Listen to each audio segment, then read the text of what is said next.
미국 코네티컷주 뉴헤이븐, 예일대학교 강의동의 오후, 햇살이 뿜어내는 따뜻한 빛 아래 세계 각국에서 모인 엘리트 학생들이 강의실을 가득 메우고 있었습니다. 그들 중엔 러시아에서 온 교환학생 미하일 니콜라예비치 스미르노프도 있었습니다. 금빛 머리에 차가운 눈빛, 그리고 자신감으로 가득 찬 표정. 그는 자신을 러시아 군 장교의 아들이라 소개하는 걸 부끄러워한 적이 없었습니다. 그의 아버지는 러시아 연방군 소속의 고위 장교였습니다. 그 덕분에 미하일은 어릴 적부터 강한 자의 언어를 배웠습니다. 힘이 곧 정의였고 러시아는 그 정의의 중심이라고 믿었습니다. 그에게 세상은 두 부류로 나뉘었습니다. 러시아와 러시아에 도전하려는 약자들. 그는 자신이 태어난 나라에 대해 자부심을 넘어 거의 신앙에 가까운 확신을 가지고 있었습니다. 어릴 적부터 학교에서는 러시아가 세계를 구했다는 역사만 배웠고 그는 그것을 의심하지 않았습니다.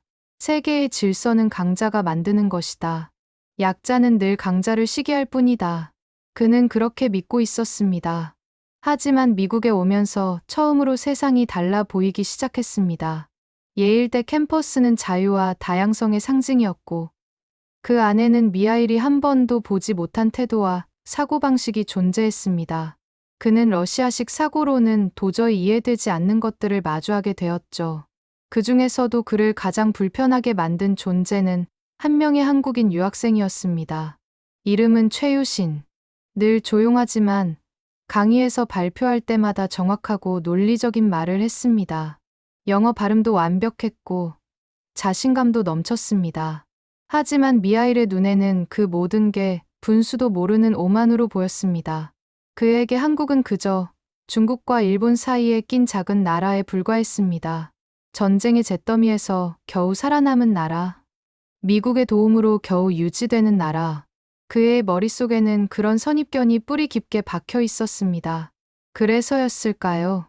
그날 강의에서 트럼프 전 미국 대통령의 주한미군 철수 미창국 핵무기 개발 승인 발언 이야기가 나왔을 때 그는 비웃음을 감추지 못했습니다. 한국이 핵무기를 개발한다고요? 그건 불가능합니다. 그의 말에 학생 몇 명이 고개를 끄덕였고 그 중에는 중국에서 온 우보라는 학생도 있었습니다. 미하일과 우보는 늘 함께 있었습니다. 러시아와 중국처럼 강대국끼리의 우정이라 자부했죠. 그는 그날따라 더 자신감에 차 있었습니다. 한국은 미국 없으면 아무것도 할 수 없잖아요. 그의 말에 주변이 웃었고 그 순간 조용히 필기하던 유신이 고개를 들었습니다. 당신은 한국을 너무 모르네요. 그 한마디에 공기가 달라졌습니다. 강의실 안의 시선이 모두 두 사람에게 쏠렸습니다. 미하일은 비웃으며 반문했습니다. 뭘 안다는 겁니까? 러시아와 중국이 손잡으면 미국도 버겁죠. 그런데 당신 나라가 감히 핵무기, 말이 됩니까? 유신은 아무 말 없이 그를 바라봤습니다. 분노가 아니라 연민이 섞인 눈빛이었습니다. 그 눈빛은 오히려 미하일의 자존심을 자극했습니다. 그는 소리쳤습니다. 당신 나라는 중국에 수백 년 동안 지배받았잖아요. 이제 미국 뒤에 숨은 거죠. 그게 당신들 방식입니까? 강의실이 술렁였고 유신은 조용히 대답했습니다. 그 수백 년의 굴욕을 이겨냈기에 지금의 우리가 있습니다. 그 말은 단순했지만 묵직했습니다. 누구보다 논리적이라 자부하던 미하일의 머릿속이 순간 멈췄습니다. 하지만 그는 끝까지 인정하지 않았습니다. 그의 안에서 또다시 러시아인의 자존심이 고개를 들었습니다. 그래요. 한국이 잘 사는 건 알겠어요. 하지만 그건 기술력이지 힘은 아니죠.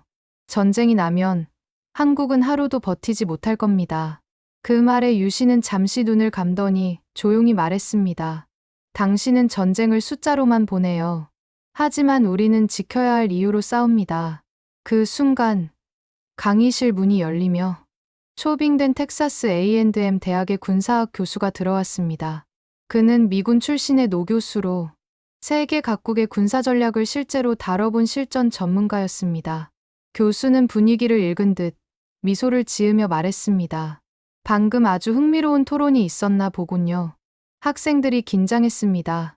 하지만 교수는 의자를 끌어다 가운데에 앉으며 좋아요. 오늘 수업은 전쟁의 본질에 대해 이야기해 봅시다. 라고 말했습니다. 그의 목소리는 차분했지만 묵직했습니다. 교실은 금세 조용해졌고 모든 시선이 그의 입으로 쏠렸습니다. 만약 중국과 한국이 전쟁을 한다면 누가 이길 것 같습니까? 그는 그렇게 물었습니다. 순간 공기가 얼어붙었습니다. 누구도 대답하지 못했습니다. 하지만 미하일의 친구 우보가 먼저 손을 들었습니다. 당연히 중국입니다. 병력 규모에서부터 상대가 되지 않죠. 한국은 인구도, 자원도, 영토도 부족합니다. 교수는 고개를 끄덕이며 조용히 되물었습니다. 그래요. 그런데 학생, 전쟁이 숫자로 결정된다고 믿습니까? 그 말에 우보는 잠시 머뭇거렸습니다. 그때 미하일이 말을 이었습니다. 교수님, 현실적으로 말해서 병력 차이는 절대적입니다. 중국은 140만 명의 정규군을 가지고 있습니다. 한국은 고작 50만이죠. 이건 계란으로 바위를 치는 겁니다. 학생들이 웅성거렸고 유씨는 그저 조용히 노트를 덮었습니다. 그의 얼굴엔 감정이 없었습니다. 교수는 잠시 미하일을 바라보다가 칠판에 천천히 한 문장을 적었습니다. 전쟁은 숫자가 아니라 신념으로 이긴다. 그 문장을 바라보는 순간 미하일은 알 수 없는 위압감을 느꼈습니다. 하지만 그는 고개를 젓고 말했습니다. 신념은 총알을 막지 못합니다. 교수는 미소를 지으며 대답했습니다. 그럴 수도 있죠. 하지만 역사는 늘 신념이 총보다 강했다는 걸 증명해왔습니다. 그때 유신이 조용히 손을 들었습니다. 교수님, 한 가지 말씀드려도 될까요? 교수는 고개를 끄덕였습니다. 유신은 자리에서 일어나 말했습니다. 저는 한국인입니다. 저희는 강대국이 아닙니다. 하지만 전쟁의 역사는 늘 우리에게 끝까지 버티는 법을 가르쳐줬습니다. 아무리 큰 나라라도 지켜야 할 이유가 없는 자는 무너집니다. 그 말은 교실을 가로질러 미하일의 가슴을 꿰뚫었습니다. 그는 처음으로 약자라 불리던 나라에서 강자의 냄새를 느꼈습니다. 교수는 조용히 말했다. 좋아요. 오늘은 바로 그 주제로 시작합시다.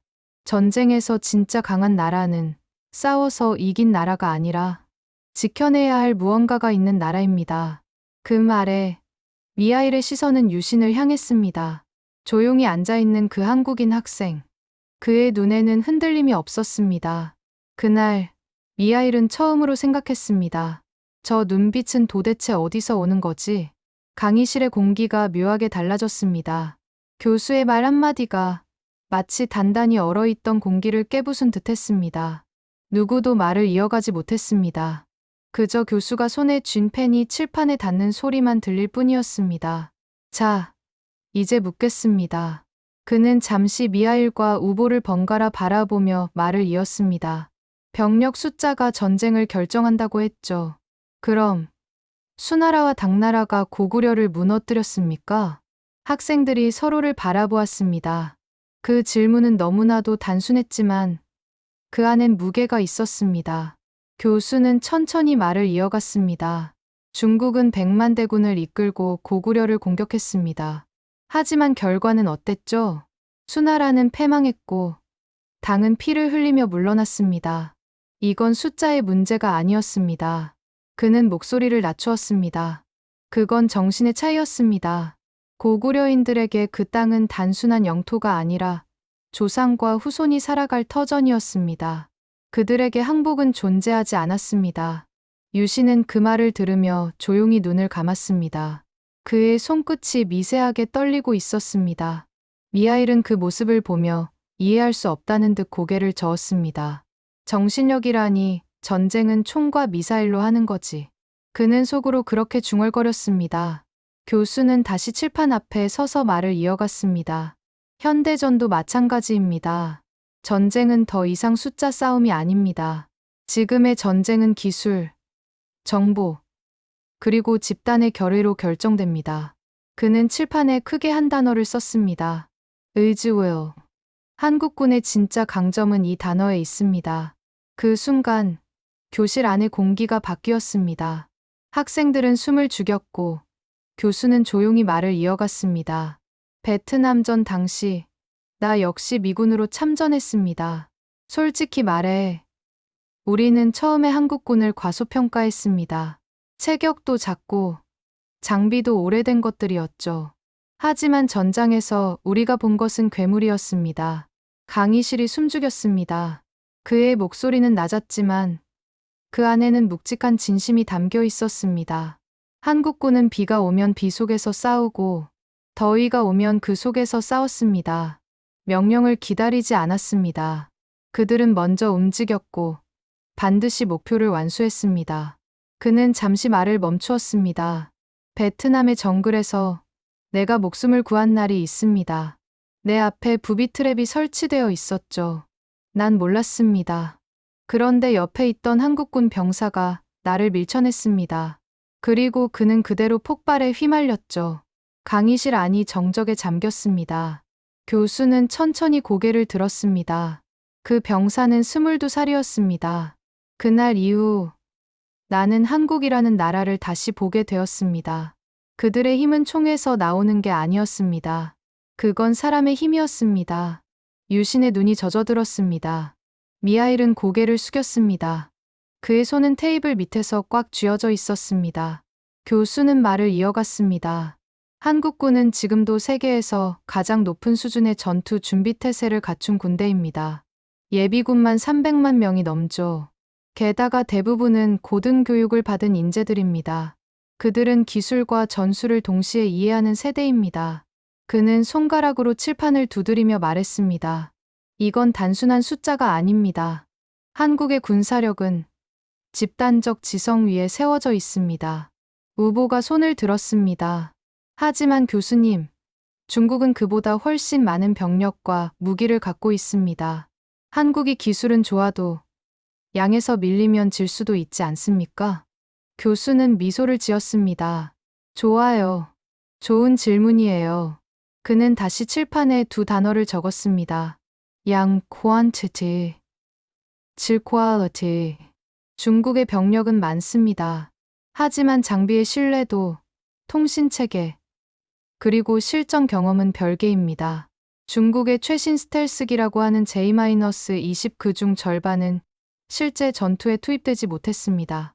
기체 결함과 소프트웨어 문제 때문이죠. 그는 이어서 말했습니다. 반면에 한국의 K9 자주포는 어떻습니까? 세계 9개국이 수입하고 있고 실제 전투에서 그 성능이 입증되었습니다. 사거리, 명중률, 유지비용 어떤 면에서도 중국의 자주포를 압도합니다. 학생들이 웅성거렸습니다. 교수는 말을 멈추지 않았습니다. 한국의 전투기는 F-35 스텔스 전투기입니다. 중국의 J-20보다 세대가 앞섭니다. 한국은 이를 정비하고 운용하는 기술을 스스로 보유한 몇 안 되는 나라입니다. 그는 잠시 말을 멈추고 고개를 들었습니다. 무기보다 중요한 건 그걸 누가 다루느냐입니다. 한국군은 훈련의 개념이 다릅니다. 그들은 전쟁을 상상으로 배우지 않습니다. 늘 실전처럼 준비합니다. 그의 눈빛이 날카로워졌습니다. 훈련에서 실수를 하면 그들은 웃지 않습니다. 왜냐면 그 실수가 진짜 전쟁에서는 누군가의 목숨을 의미하니까요. 교수의 말은 단순한 수업이 아니었습니다. 그건 경험이었습니다. 그는 강의실이 아닌 전장을 말하고 있었습니다. 그렇다면 교수님, 미하일이 조심스럽게 입을 열었습니다. 한국이 그렇게 강하다면 왜 아직 미국의 보호를 받는 겁니까? 교수는 고개를 끄덕이며 천천히 대답했습니다. 좋은 질문이에요. 그건 바로 전략 때문입니다. 그는 칠판에 세계 지도를 그리며 말했다. 한반도는 세계에서 가장 복잡한 군사적 요충지입니다. 북쪽에는 핵을 가진 북한, 서쪽에는 중국, 북동쪽엔 러시아가 있죠. 이 모든 국가를 동시에 견제할 수 있는 위치. 그게 한국입니다. 그는 붉은 펜으로 한반도를 크게 동그라미 쳤습니다. 그래서 미국은 절대로 이 지역을 비워두지 않습니다. 하지만 기억해야 할 건 한국은 의존하는 동맹이 아니라 균형을 맞추는 파트너라는 겁니다. 그 말에 미하일은 다시 고개를 들었습니다. 균형을 맞추는 파트너라니. 그건 지금까지 자신이 배워온 세계 질서의 정의와는 완전히 달랐습니다. 교수는 말을 이어갔습니다. 트럼프 전 대통령의 주한미군 철수 발언을 두고 많은 나라들이 한국을 불안하게 봤습니다. 하지만 그건 오히려 한국의 독립적인 힘을 시험한 사건이었습니다. 트럼프는 단순히 돈 문제를 얘기한 게 아닙니다. 그는 이렇게 계산했죠. 핵무기를 보유한 한국은 아시아의 판도를 뒤집을 수 있다. 그는 학생들을 천천히 훑어보며 말을 이었습니다. 트럼프의 발언은 모순처럼 들리지만 그 이면엔 전략이 숨어 있습니다. 미국은 한국을 단순한 동맹국이 아니라 자율적 군사 강국으로 키워 아시아의 균형추로 삼으려 한 겁니다. 그의 말에 학생들이 웅성거렸습니다. 미하일은 놀란 표정으로 교수에게 물었습니다. 하지만 그건 위험하지 않습니까? 핵을 가진 한국이라면 중국과 러시아는 반발할 텐데요. 교수는 고개를 끄덕였습니다. 맞습니다. 하지만 그 위험이 바로 억제력을 만듭니다. 한국이 핵을 가지면 아무도 함부로 손대지 못합니다. 그건 단순한 무기가 아니라 억제의 상징이 됩니다. 그는 조용히 말을 이었습니다. 그리고 한국이 핵을 가지게 된다면 한국은 군사작전 통제권을 미국으로부터 완전히 되찾게 될 겁니다. 그때 한국은 진정한 의미의 독립국이 됩니다. 학생들은 숨을 삼켰습니다. 유신은 고개를 숙였고 미하일은 자신이 방금 들은 말을 곱씹었습니다. 독립국. 그 단어가 유난히 크게 울렸습니다. 교수는 마지막으로 말을 덧붙였습니다. 한국은 지금 튼튼한 몸을 가지고 있습니다. 하지만 아직은 반쪽짜리 매로 움직이고 있죠. 핵무기를 갖는 순간 그 뇌가 완전해지고 한국은 날개를 단 새가 될 겁니다. 그 말에 강의실은 다시 조용해졌습니다. 미하일은 그제야 이해하기 시작했습니다. 자신이 부정하던 그 나라가 어쩌면 러시아보다 중국보다 더 단단한 나라일지도 모른다는 사실을.